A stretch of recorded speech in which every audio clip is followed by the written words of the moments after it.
Olá, eu sou o psicólogo Ricardo Chagas e no vídeo de hoje eu vou fazer uma análise psicológica e explicar as várias nuances de A Tragédia de Macbeth, dirigido por Joel Cohen e protagonizado por Denzel Washington. Só lembrando que a análise contém spoilers. Macbeth, como o próprio título dessa adaptação revela, é uma tragédia sobre a dualidade entre o bem e o mal. Ela traz reflexões filosóficas sobre como a ambição pode levar um indivíduo à ruína e até discute como muitas vezes as pessoas rechaçam a própria moral ao inconsciente para conseguir tomar decisões egoístas que prejudicam os outros. Os vitoriosos generais escoceses Macbeth e Banquo retornam de uma batalha, mas no caminho de volta encontram 3 bruxas que fazem 3 profecias. A primeira, que Macbeth ganharia o título de Barão de Cawdor, a segunda, que ele se tornaria rei, e a terceira, que os descendentes de Banquo eventualmente seriam reis. Apesar da história original apresentar 3 bruxas, nessa adaptação há apenas uma,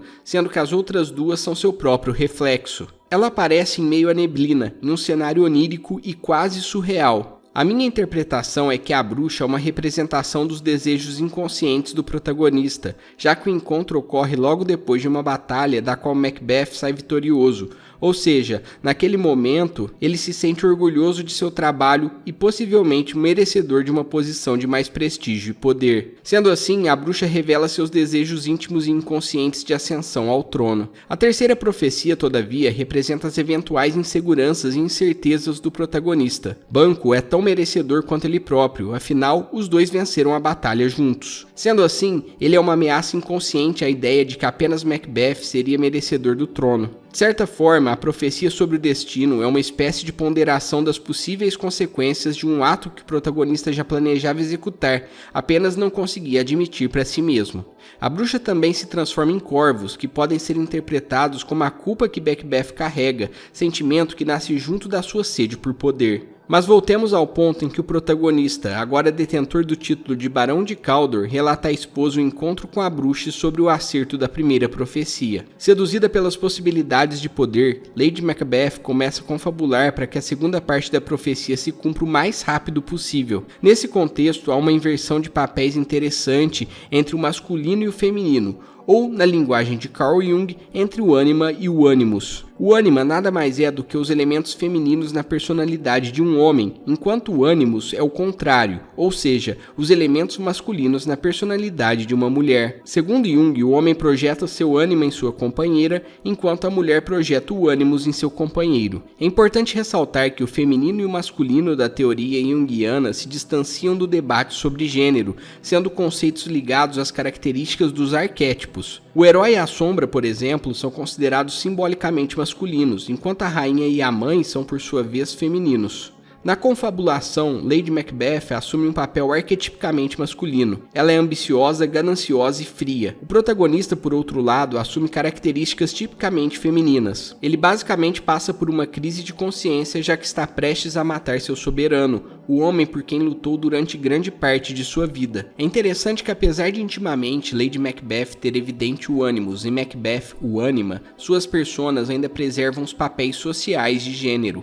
Publicamente, a esposa não demonstra dominância e controle sobre o marido, só quando eles estão sozinhos é que essa dinâmica se manifesta. Após o assassinato do rei, os papéis começam a se inverter, ou seja, Macbeth migra para um polo mais masculino e Lady Macbeth para um polo mais feminino. O protagonista ainda sente a culpa, representada simbolicamente por suas alucinações com os corvos, e lentamente começa a se descontrolar ao ficar cada vez mais obcecado pelo poder. O ponto de virada para abandonar de vez sua ânima ocorre quando ordena o assassinato de Banquo e seu filho Fleance. Lady Macbeth, que desempenha um papel arquetípico masculino por boa parte da trama, no final é dominada por uma culpa inconsciente que começa a se manifestar em forma de sintomas psiquiátricos. Ela passa a vagar sonâmbula pelo castelo, com uma vela na mão, conversando e revelando em voz alta os detalhes do seu plano maligno. Ao meu ver, esse sintoma é um indicativo de que ela vive tão rígida e consciente em seu masculino que é incapaz de abraçar seus aspectos femininos inconscientes, estando assim impossibilitada de alcançar uma individuação adequada. O processo de individuação, ou seja, de tornar-se um indivíduo singular, consiste em integrar os aspectos inconscientes e conscientes, elaborando-os e equilibrando-os. Quando alguém rejeita seu lado feminino integralmente, ele se manifesta de forma psicopatológica. Na obra original e em outras adaptações, é sugerido que ela tenha tirado a própria vida, embora nesta fique implícito que ela foi empurrada escada abaixo pelo conselheiro Ross. Macbeth, por outro lado, também não alcança sua individuação justamente porque ignora completamente seu feminino e abraça integralmente seu lado masculino mais bestial. Após se encontrar novamente com a bruxa, ela profetiza que ele só morreria pelas mãos de um homem que não tivesse nascido de uma mulher no dia em que as florestas se movessem. Interpretando as profecias como absurdas e irrealizáveis, Macbeth começa a se sentir invencível, deixando de elaborar sua culpa e os conteúdos que deveriam lhe causar vergonha e arrependimento. Todavia, o que foi profetizado se concretiza.